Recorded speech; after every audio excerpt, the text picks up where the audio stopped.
ವ್ಯಕ್ತಿಯೊಬ್ಬರ ಮನೆಗೆ ನುಗ್ಗಿ ದಾಂಧಲೆ ನಡೆಸಲಾಗಿದೆ. ಜಾಗದ ವಿಚಾರಕ್ಕೆ ನಡೆದಿರುವಂತಹ ಗಲಾಟೆ ಅನ್ನೋದು ಮೇಲ್ನೋಟಕ್ಕೆ ಗೊತ್ತಾಗ್ತಾ ಇದೆ. 50ಕ್ಕೂ ಹೆಚ್ಚು ಜನ ಒಮ್ಮೆಲೆಗೆ 2 JCBಯನ್ನ ತಂದು ಮನೆಯ ಗೋಡೆಯನ್ನ ಧ್ವಂಸ ಮಾಡಿದ್ದಾರಂತೆ. ಬೆಂಗಳೂರಿನ ವೈಟ್ ಫೀಲ್ಡ್ನಲ್ಲಿ ಈ ಘಟನೆ ಆಗಿರೋದನ್ನ ಮಾಹಿತಿ ಕೂಡ ಲಭ್ಯ ಆಗ್ತಾ ಇದೆ. ಪೊಲೀಸರು ಸ್ಥಳದಲ್ಲಿದ್ದರೂ ಕೂಡ ಅವರು ಇಲ್ಲಿ ಅಸಹಾಯಕರಾಗಿದ್ದು, ಪೊಲೀಸರೇ ಅಸಹಾಯಕರಾಗಿದ್ದು ಗೊತ್ತಾಗಿದೆ. ನೋಡಿ ಹೆಂಗೆ JCBಯಲ್ಲಿ ನುಗ್ಗಿ ಬರುತ್ತೆ ಅಂತ. ಮನೆಯ CCTVಯಲ್ಲಿ ಅದು ಗೊತ್ತಾಗಿದೆ. ಗೇಟನ್ನು ಫಸ್ಟು ಮುರ್ಕೊಂಡು ಒಳಗೆ ಬರುವಂತಹ JCB ಅಲ್ಲಿ ಮಾಡಬಾರ್ದ ಅನಾಚಾರಗಳನ್ನು ಮಾಡಿರೋದು ಗೊತ್ತಾಗ್ತಾ ಇದೆ. JCB ಆಪರೇಟರ್ಗೆ ಇಂಥದ್ದೊಂದು ಇನ್ಸ್ಟ್ರಕ್ಷನನ್ನು ಪುಡಾರಿಗಳ ಗುಂಪು ಕೊಟ್ಟಿರುತ್ತೆ. ಮನೆ ಮಾಲೀಕರು ಅಳವಡಿಸಿದಂತಹ CC ಕ್ಯಾಮ್ರಾದಲ್ಲಿ ಇದು ಸರಿಯಾಗಿದೆ.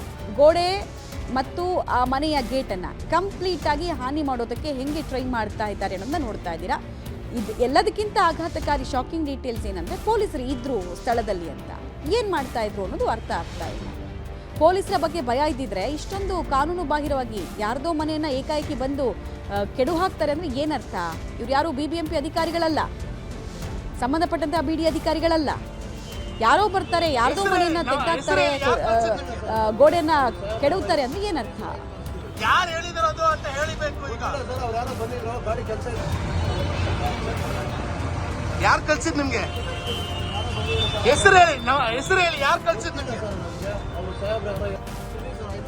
ಪ್ರತಿಯೊಬ್ಬರು ಬರೋಣ ಇಲ್ಲಿ ಹಾಕೊಳ್ಳೋ ಇದರಲ್ಲಿ. ಯಾವ ನನ್ನ ಮಗ್ಳ ಹುಟ್ಟು ಬೆಳೆದಿದ್ದು ನಾವಿಲ್ಲಿ, ನಮ್ಗೆ ಹೇಳ್ತೀರ ಕ್ಯಾನ್ಸಲ್. ಡೀಟೇಲ್ಸ್ ಕೊಡ್ತಾರೆ ನರಸಿಂಹಮೂರ್ತಿ. ಬಹಳ ಶಾಕಿಂಗ್ ಡೀಟೇಲ್ಸ್ ಇದು. ಮನೆಗೆ ಏಕಾಏಕಿ ನುಗ್ತಾರೆ, JCB ಮೂಲಕ ಮನೆಯನ್ನು ಧ್ವಂಸ ಮಾಡೋದಕ್ಕೆ ಪ್ರಯತ್ನ ಪಡ್ತಾರೆ ಅಂದ್ರೆ ಕಾನೂನಿನ ಭಯ ಇಲ್ವಾ ಇವ್ರಿಗೆ ಅನ್ನೋದು ಪ್ರಶ್ನೆ ಆಗತ್ತೆ. ಇವ್ರು ಯಾವುದೇ ಪೋಸ್ಟಲ್ಲಿ ಇದ್ದಂತಹ ಅಧಿಕಾರಿಗಳಲ್ಲ, ಆದರೂ ಇಷ್ಟು ರಾಜಾರೋಷವಾಗಿ ಬರ್ತಾರೆ ಅಂದ್ರೆ ಯಾರು ಇವರು? ಹಿನ್ನೆಲೆ ಏನು ಇವ್ರದ್ದು? ಯಾವ ಕಾರಣಕ್ಕೋಸ್ಕರ ಈ ರೀತಿ ಅತಿರೇಕದ ಕ್ರಮಕ್ಕೆ ಮುಂದಾದ್ರು? ಮತ್ತು ಪೊಲೀಸರ ನಡೆ ಬಗ್ಗೆ ಬಹಳಷ್ಟು ಆಶ್ಚರ್ಯ ಮತ್ತು ಆಘಾತ ಆಗತ್ತೆ ಇಲ್ಲಿ.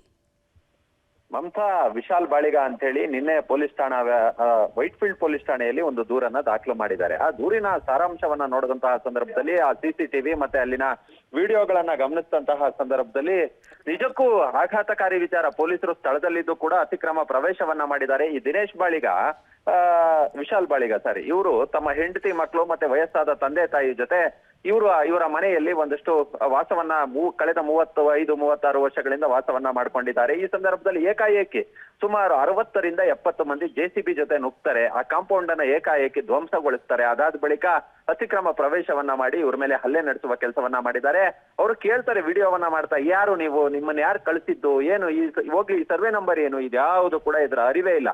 ಈ ಪುಂಡ್ರು ಇವರೆಲ್ಲ ಲ್ಯಾಂಡ್ ಗ್ರ್ಯಾಬರ್ಸ್ಗಳು. ಇವರು ಯಾರ್ದೋ ಅತಿಕ್ರಮ ಪ್ರವೇಶವನ್ನ ಮಾಡಿ, ಯಾರು ಅಪ್ಪ ಅಮ್ಮ ಇಲ್ವೋ ಅಥವಾ ಯಾರು ಮೆತ್ತಗಿರ್ತಾರೋ ಅಂತವರ ಜಮೀನನ್ನ ಕಬ್ಜಾ ಮಾಡುವಂತಹ ಗ್ಯಾಂಗ್ ಇದು. ಇಂಥವ್ರ ಮೇಲೆ ಪೊಲೀಸರು ನಿರ್ದಾಕ್ಷಿಣ್ಯ ಕ್ರಮವನ್ನ ತೆಗೆದುಕೊಳ್ಬೇಕು. ಇದೀಗ ಜವಾಹರ್ ಗೋಪಾಲ್ ಅಂತೇಳಿ ಆತನ ಮೇಲೆ ಒಂದು FIR ಅನ್ನ ದಾಖಲು ಮಾಡುವ ಕೆಲಸವನ್ನ ಮಾಡಲಾಗಿದೆ. ಆತ ಸುಮಾರು 60ರಿಂದ 70 ಮಂದಿಯನ್ನ ಕರೆತಂದು ಈ ರೀತಿಯಾಗಿ ಅಟ್ಟಹಾಸವನ್ನ ಮೆರೆದಿದ್ದಾನೆ ಅಂತೇಳಿ ಸ್ಥಳದಲ್ಲಿ ಪೊಲೀಸರಿದ್ದಾರೆ. ಆತಂದೇ ಜಮೀನಾಗಿದ್ರೆ ಆತ ಕೋರ್ಟ್ ಮುಖಾಂತರ ತೆರವುಗೆ ಒಂದು ಆದೇಶವನ್ನ ತೆಗೆದುಕೊಂಡು ಬಂದು ಪೊಲೀಸರ ಸಮ್ಮುಖದಲ್ಲಿ ತೆರವನ್ನ ಮಾಡಿಸ್ಬೇಕಿತ್ತು.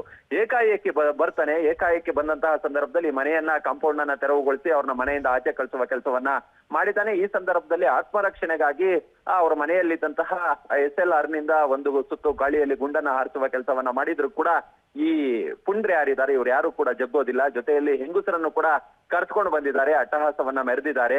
ಸದ್ಯ ಈ ಸಂಬಂಧ ವೈಟ್ ಫೀಲ್ಡ್ ಠಾಣೆಯಲ್ಲಿ ಪ್ರಕರಣ ದಾಖಲಾಗಿದೆ. ಕಮಿಷನರ್ ಅವರು ಈ ಬಗ್ಗೆ ಎಚ್ಚರಿಕೆಯನ್ನು ವಹಿಸಬೇಕು. ನಿಜಕ್ಕೂ ಪೊಲೀಸ್ ಠಾಣೆ ಜೊತೆ ಇವ್ರಿಗೆ ಅಟ್ಯಾಚ್ ಇದೆಯಾ, ಲಿಂಕ್ ಇದೆಯಾ ಅಂತೇಳಿ. ಇಲ್ಲಾಂದ್ರೆ ಇಷ್ಟೊಂದು ಧೈರ್ಯ ಬರೋದಕ್ಕೆ ಹೇಗೆ ಸಾಧ್ಯ? ಈ ಬಗ್ಗೆ ಪೊಲೀಸ್ ಆಯುಕ್ತರು ಗಮನ ಹರಿಸಿ ಅವ್ರಿಗೆ ನ್ಯಾಯವನ್ನ ಕೊಡಿಸ್ಬೇಕಾಗಿದೆ. ಮಮತಾ, ಧನ್ಯವಾದ ನರಸಿಂಹಮೂರ್ತಿ ತಮ್ಮೆಲ್ಲ ಮಾಹಿತಿಗಾಗಿ.